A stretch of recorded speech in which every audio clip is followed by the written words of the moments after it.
Example number 6 को solve करते हैं। एग्जाम्पल नंबर 6 के अंदर देखो यहाँ पे दिया हुआ है कि किसी वक्र के बिंदु P, वक्र के अभिलंब रेखा एक्स एक्स को बिंदु G पर काटता है। अभिलंब जो रेखा होगी उसकी, वो जो एक्स एक्स है उसको G पर काटती है। तो इसका डायग्राम बनाएंगे अभी हम। और यहाँ पे जो N है P की कोटि का पाद है, और यहाँ पे जो NG है, जो बिंदु का जो ध्रुवांतर होगा उसके वर्ग के समानुपाती है। ये तो हमारे पास इसके जो डायग्राम बनाने की इन्फॉर्मेशन है कि आपको इस तरह से डायग्राम बनाना है उसके अंदर। और अब यहाँ पे आपको दिया हुआ है कि अवकल समीकरण ज्ञात करना है हमें। अवकल समीकरण ज्ञात करने के बाद हमें आगे क्या करेंगे, उसको हल भी करना है। यानी कि हमें अवकल समीकरण भी ज्ञात करना है और इंटीग्रेशन करके उसको सोल्व भी करना है। तो इसको हम क्या करेंगे, सबसे पहले इसका डायग्राम बनाते हैं। तो यहाँ पे हमने ये डायग्राम बना लिया इसका। तो यहाँ पे आप देख सकते हो कि ये जो है, यहाँ पे सबसे पहले यहाँ पे एक बिंदु होना चाहिए P। तो वक्र ले लिया हमने, ये जो है ये वक्र ले लिया। वक्र पे एक बिंदु लेना है, तो यहाँ पे मैंने एक बिंदु ले लिया P, क्योंकि डायग्राम कैसे बनाना है ये भी हमें आना चाहिए। तो ये बिंदु P ले लिया। बिंदु P लेने के बाद देखो यहाँ पे मैंने ले लिया ये तो x और y, क्योंकि इनकी कोऑर्डिनेट भी हमें मानना पड़ता है। तो यहाँ पे इसके जो निर्देशांक है वो मैंने यहाँ पे मान लिया x और y इसका निर्देशांक है। अब इसके बाद में यहाँ पे देखो G पर काटता है, कौन काटता है, अभिलंब। तो अभिलंब बनाएंगे, ये इसका अभिलंब है। मैं इस पे लिख देता हूं, ये है इसका अभिलंब। तो ये हो गया इसका अभिलंब। अभिलंब क्या करता है, एक्स एक्स को G पर काटता है। तो यहाँ पे ये एक्स एक्स है इसका, तो एक्स एक्स को जहाँ पे काट रहा है उसको हम क्या कहेंगे, G कहेंगे। तो यहाँ पे मैंने इसको G बोल दिया। इसके बाद में लिखा हुआ है कि जो N है P के कोटि का पाद है। इसका मतलब क्या है कि ये जो है P, जो P से हम यदि एक कोटि का मतलब होता है yx, ये होता है इसका कोटि yx। तो इसके समांतर एक लाइन खींचेंगे P से, तो वो एक्स एक्स को जहाँ पे काटेगी उसको हम बोलते हैं P की कोटि का पाद, यानी कि yx का पाद, यानी कि कोटि का पाद। कोटि का पाद का मतलब क्या है कि जो कोटि है उसके जो समांतर है एक्स एक्स को काटती है उस बिंदु को बोलते हैं। तो ये हो गया इसका n। तो हमने n को यहाँ पे बता दिया। अब इसके बाद में लिखा हुआ है जो NG है, जो NG है, जो वर्ग, ये NG लिखते हैं हम यहाँ पे। जो NG है इसके लिए क्या लिखा हुआ है कि ये जो ध्रुवांतर के वर्ग के समानुपाती होती है। तो ध्रुवांतर क्या है, यहाँ पे P और मूल बिंदु को जो मिलाने वाली जो लाइन होती है उसको बोलते हैं हम ध्रुवांतर। जो यहाँ पे देख सकते हो मूल बिंदु तो है O और यहाँ पे बिंदु है P, तो OP है यहाँ पे ध्रुवांतर। तो ये क्या है कि OP होगी इसकी ध्रुवांतर, तो इसका जो वर्ग होता है उसके समानुपाती है क्या, NG। तो ये है हमारा क्वेश्चन। तो इक्वेशन हमारे पास ये है। इस इक्वेशन का क्या करना है, अवकल समीकरण बनाना है और उसको सोल्व करना है हमें। तो यहाँ पर हमें क्या करना है, NG का मान ज्ञात करना है और OP का मान ज्ञात करना है, और हमें इसको यहाँ पे रखना है, तो हमें इक्वेशन मिलेगी। तो NG ज्ञात करते हैं और OP भी ज्ञात करते हैं। तो ज्ञात करने के लिए हम क्या करेंगे, ये जो डायग्राम है उससे हम ज्ञात करेंगे। तो यहाँ पे आपको दिख रहा होगा NG यहाँ पे है और NG यहाँ पे है, और हमारे पास ये ज्ञात है पहले से, ये y है, क्योंकि y कोऑर्डिनेट है तो ये y है। तो अब हम NG ज्ञात कर सकते हैं त्रिकोणमिति को यूज में लेके, क्योंकि ये एंगल है हमारे पास साइन। तो ये साइन एंगल को यूज में लेंगे और हम इसको ज्ञात करते हैं NG को। तो NG को ज्ञात करेंगे हम यहाँ पे चित्र से, ये जो चित्र है उसके अंदर NG ज्ञात करेंगे हम। तो यहाँ पे देखो ये एंगल हम ये यूज में ले रहा हूँ, फाइव वाला साइन वाला एंगल, और इस एंगल से मैं यहाँ पे NG ज्ञात करूँगा। तो त्रिकोणमिति लगा दी मैंने। तो NG का मान मुझे मिला है कि PN tan साइन। Pn का मान हमें ज्ञात था, इसलिए मैंने Pn वाली भुजा ली है, क्योंकि Pn का मान क्या होता है, y कोऑर्डिनेट है यहाँ पे। तो यहाँ पे हमें देखो NG का मान मिल चुका है। अब ये जो NG है ये तो हमें यहाँ पे मिल चुका है। तो NG के साथ में यहाँ पे देखो Pn तो y हो जाएगा। तो ये टेन साइन क्या है, टेन साइन होता है dy/dx। तो हम इसको आगे सोल्व करते हैं अब यहाँ पे। तो आप देख सकते हो, तो NG तो यहाँ पे देखो Pn का मान तो मैंने यहाँ पे क्या लिख दिया, y लिख दिया, और ये टेन साइन को मैंने क्या लिख दिया यहाँ पे dy/dx, क्योंकि देखो टेन साइन जो होता है वो dy/dx ही होता है, ये हमने पहले भी पढ़ा हुआ है। तो यहाँ पे टेन साइन का मान मैंने क्या लिख दिया, dy/dx। कहीं पे भी इस तरह से आ जाए, टेन साइन आ जाए तो उसका मतलब होता है dy/dx। अब ये साइन का मान, टेन साइन का मान dy/dx क्यों है उसका भी रीजन बता देता हूँ। यहाँ पे देखो ये जो पॉइंट है, यहाँ पे ये जो बिंदु है, ये इस पे स्पर्श लाइन है, ये स्पर्श लाइन है, और स्पर्श लाइन जो एंगल बनाती है यहाँ पे उसको हम साइन बोल रहे हैं। तो ये जो एंगल है वही एंगल यहाँ पे है, और ये जो एंगल होता है, ये जो एंगल होता है ये स्पर्श के लिए आता है। तो स्पर्श के लिए क्या होता है, प्रवणता, और प्रवणता को हम बोलते हैं m, इसको हम बोलते हैं टेन थीटा। तो थीटा के स्थान पे यहाँ पे साइन है तो ये टेन साइन हो गया, और प्रवणता का दूसरा फॉर्मूला होता है dy/dx। तो ये dy/dx किसके बराबर हो गया, टेन साइन के बराबर हो गया। तो यहाँ से हमें एन जी का मान मिल चुका है y d y upon d x. तो ये एन जी तो हमें मिल चुका। अब ओ पी भी ज्ञात करना है। ओ पी कहाँ पे है इसको देखते हैं। ओ पी है ये इक्वेशन, ये तो अब यहाँ पे ये ट्रायंगल यूज में ले रहा हूँ मैं, ओ पी एन। तो ओ पी एन को मैं यहाँ पे बना के दिखा देता हूँ आपको। यहाँ पे था ओ, यहाँ पे पी और यहाँ पे एन है। और देखो ये एन पी है, तो एन पी तो वाई कोऑर्डिनेट है, और ओ एन यहाँ पे एक्स कोऑर्डिनेट, क्योंकि इसके कोऑर्डिनेट थे एक्स वाई। तो एक्स वाई में तो ये हो जाएगा वाई और ये हो जाएगा एक्स, और हमें ओ पी ज्ञात करना हो तो ओ पी हम आसानी से ज्ञात कर सकते हैं। ये हो जाएगा रूट एक्स की पावर 2 प्लस वाई की पावर 2, यही होगा। तो यहाँ पे हम ये ओ पी की वैल्यू भी यहाँ पे पुट कर देंगे।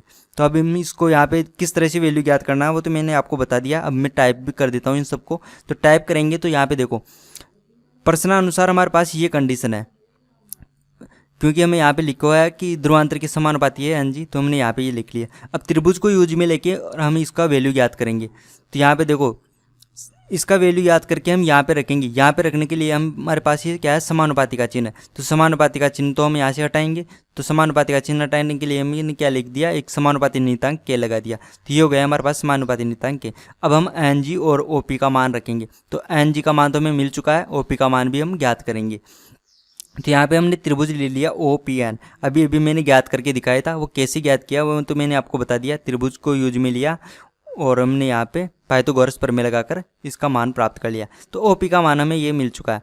अब ये जो ओ पी का मान है और एन जी का मान है, ये दोनों मान में यहाँ पे इस इक्वेशन में पुट करने वाला हूँ। तो जैसे ये इक्वेशन में पुट कर दिया तो मैंने ये इक्वेशन मिल चुकी है, एन जी इक्वल टू ये। तो अब एन जी का मान भी हम यहाँ से पुट करेंगे। तो एन जी का मान पुट करेंगे तो हमें ये इक्वेशन मिलेगी। तो ये देखो ये अवकल समीकरण हमें मिल चुकी है इसकी। ये जो कर्व था उसकी अवकल समीकरण हमें मिल चुकी है। लेकिन हमें यहाँ पे ये दिया हुआ है कि अवकल समीकरण ज्ञात करना है और उसके क्या करना है, हल भी करना है। तो इसको सोल्व भी करना है। अभी सोल्व करेंगे तो यहाँ पे आप देख सकते हो ये जो इक्वेशन है ये बर्नौली इक्वेशन है। ये देखो आप देख सकते हो इसके अंदर ये बर्नौली इक्वेशन क्यों है। तो ये बर्नौली इक्वेशन जो होती है उसके अंदर इस तरह की कंडीशन होती है। यहाँ पे वाई का अवकलन हो रहा है, तो यहाँ पे जो एक्स का एक फलन हो सकता है, एक्स नहीं है तो कोई फर्क नहीं पड़ता, लेकिन यहाँ पे जो वाई है उसकी पावर ज़्यादा होती है। यहाँ पे वाई है तो यहाँ पे वाई की कुछ भी पावर हो सकती है। इस तरह से जब भी इक्वेशन बनती है तो उसको हम बर्नौली इक्वेशन कहते हैं। लेकिन ध्यान रखने वाली बात है कि यहाँ पर वाई के पद नहीं होने चाहिए, क्योंकि वाई ऊपर आ रहा है तो यहाँ पे वाई के पद नहीं होने चाहिए, केवल एक्स के पद ही होना चाहिए। एक्स के पद नहीं भी हो तो कांस्टेंट होना चाहिए, लेकिन होना चाहिए। तो यहाँ पे आप देख सकते हो कि बर्नौली जो इक्वेशन होती है उसको सोल्व करने का जो तरीका था वो चैप्टर नंबर 2 में हमने पढ़ा था, तो वहाँ पे अच्छे से पढ़ा था। तो यहाँ पे मैं ज़्यादा तो नहीं बताऊँगा, लेकिन सोल्व करने के लिए हम क्या करेंगे, बर्नौली इक्वेशन को जब भी सोल्व करते हैं तो यहाँ पर हमारे पास जो भी होता है, यहाँ पे क्या है वाई की पावर 2 है, इसको हम वी मानकर सोल्व करेंगे। तो हम इसको आगे सोल्व करते हैं। तो हमारे पास ये बर्नौली इक्वेशन हमें मिल चुकी थी। अब इसको सोल्व करने के लिए मैं वाई की पावर 2 को वी मानूंगा। तो यहाँ पर मैंने वाई की पावर 2 को वी मान लिया। तो अब हम क्या करेंगे, एक्स के सापेक्ष अवकलन करेंगे, क्योंकि हमें d y upon d x का मान हमें रखना पड़ेगा यहाँ पे। तो हमने यहाँ पे इसका अवकलन कर लिया। तो अब यहाँ पे देख सकते हो y d y upon d x, ये पद आपको ऐसे कैसे यहाँ पे मिल चुका है। तो अब यहाँ पे देखो 2 नहीं है तो हम इस इक्वेशन को 2 से गुणा करेंगे और ये वैल्यू पुट कर देंगे। तो यहाँ पे मैंने ये जो इक्वेशन थी इसको मैंने 2 से गुणा कर दिया। तो यहाँ पे 2y d y upon d x हो गया, उसका मान तो मैंने d v upon d x रख दिया। और यहाँ पे भी 2 आ गया, यहाँ पे भी 2 आ गया, क्योंकि मैंने 2 से गुणा किया था। अब ये इक्वेशन मिल चुकी है। तो ये इक्वेशन बन चुकी है रेखिक अवकल समीकरण, क्योंकि जो बर्नौली इक्वेशन होती है उसको हम इस तरह से सब्स्टिट्यूशन करते हैं तो हमें रेखिक अवकल समीकरण मिलती है। और रेखिक अवकल समीकरण को हम सोल्व कर सकते हैं, उसके लिए डायरेक्ट एक कंसेप्ट है। वो कंसेप्ट इस तरह से है कि रेखिक अवकल समीकरण इस तरह से होती है, d v upon d x और यहाँ पे होता है एक पी और एक क्यू। तो यहाँ पे p का मतलब है कि x का फलन होगा, q भी x का फलन होगा। x का फलन क्यों होगा, क्योंकि यहाँ पे x के सापेक्ष अवकलन हो रहा है, जिसके सापेक्ष अवकलन करते हैं उसी के फलन होते हैं p और q। तो आप देख सकते हो q तो x का फलन है, p के अंदर तो x जैसा कुछ है ही नहीं, x कुछ भी नहीं है। तो यहाँ पे x की पावर 0 है, इसलिए ये भी x का एक फलन है। तो यहाँ पे p और q हमें इससे कंपेयर कर लिया इस इक्वेशन से, तो हमें p और q का मान मिल चुका। इसके बाद हम क्या करते हैं, इसका इंटीग्रेटिव फैक्टर ज्ञात करते हैं। वो होता है इस तरह से आई एफ बोलते हैं इंटीग्रेटिव फैक्टर को। आई एफ इक्वल टू ई की power integration P D x. P का मान तो ये हो गया, और डी एक्स क्यों लिखा है मैंने, क्योंकि इसका एक्स के सापेक्ष अवकलन हो रहा है, इसलिए एक्स के सापेक्ष इंटीग्रेशन करते हैं। तो हम यहाँ पे आई एफ ज्ञात करते हैं। तो यहाँ पे आई एफ का फॉर्मूला लगा दिया और आई एफ के लिए पी का वैल्यू हमने लिख दिया। अब इसका इंटीग्रेशन करेंगे तो यहाँ पे देखो, यहाँ पे डी एक्स तो यहाँ पे एक्स हो जाएगा। तो यहाँ पे इसका इंटीग्रेशन इस तरह से आ जाएगा। यहाँ पे मैंने लिखा नहीं, लिख देता हूँ मैं आगे। तो यहाँ पे ई की पावर माइनस के 2 2kx ये हो जाएगा इसका इंटीग्रेशन करने के बाद। तो ये हमारे पास देखो ये मिल चुका है हमें आई एफ का मान। अब इसका जो हल होता है, ये जो इक्वेशन होती है उसका हल होता है इस तरह से, यहाँ पे ऊपर आपको v लिखा हुआ है तो v इंटू जो भी ऊपर आता है यहाँ पे उसी को गुणा करते हैं आई एफ से। इसका हल लिखने का तरीका है ऐसे। और फिर इसके आगे बाद में क्या करते हैं, हम इंटीग्रेशन करते हैं आई एफ और इसके साथ में हम गुणा करते हैं क्यू को, जो भी हमारे पास यहाँ पे क्यू आता है उसको गुणा करके हम लिखते हैं और उसका इंटीग्रेशन करते हैं एक्स के सापेक्ष क्यों, क्योंकि यहाँ पे नीचे एक्स आ रहा है। इस तरह से हमारे पास इसका आंसर आता है।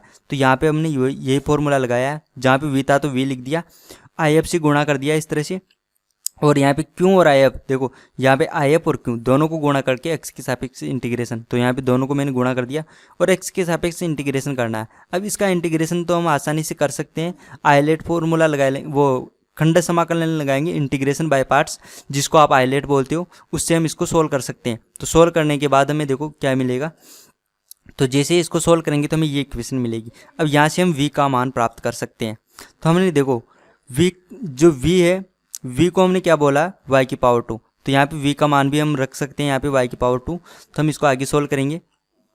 तो यहाँ पे पहले तो हमने v का मान प्राप्त कर लिया। v का मान प्राप्त करने के लिए हमने क्या किया, e की पावर -2kx, इसको हटा दिया। इसको हटाने के दो तरीके, या तो आप इसको इस साइड भेज दो या आप इसको गुणा कर दो e की पावर 2kx, इससे गुणा करके भी आप इसको सॉल्व कर सकते हो। तो आप समझ सकते हो कि मैंने इससे ही गुणा किया है इसको।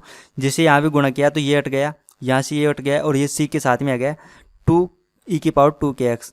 तो हमारे पास v का मान आ चुका। अब v का मान हम यहाँ से रखेंगे y की पावर 2, तो मैं यहाँ पे v का मान रख देता हूँ। तो यहाँ पे देखो v का मान मैंने जैसे रखा, यहाँ पे जैसे मैंने v का मान रखा तो v का मान रखने के बाद हमें ये इक्वेशन मिल चुकी है यहाँ पे। तो ये हो चुका है हमारे पास इसका आंसर। तो यहाँ पे देखो हमने दो क्वेश्चन में हमें दो बातें पूछी थी, एक तो अवकल समीकरण पूछा था वो भी हमें मिल चुका है, और उसको हल करना था तो उसको मैंने हल भी कर दिया है यहाँ पे, तो हमें इसका आंसर मिल चुका है। तो ये हो गया एग्जाम्पल नंबर 6 का आंसर।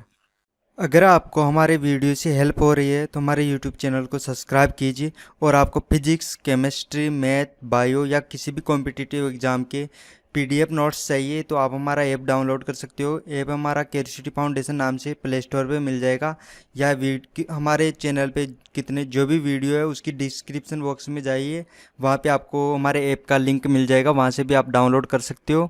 तो आप हमारे ऐप को डाउनलोड कीजिए, हमारे यूट्यूब चैनल को सब्सक्राइब कीजिए और वीडियो को शेयर कीजिए अपने फ्रेंड्स के साथ।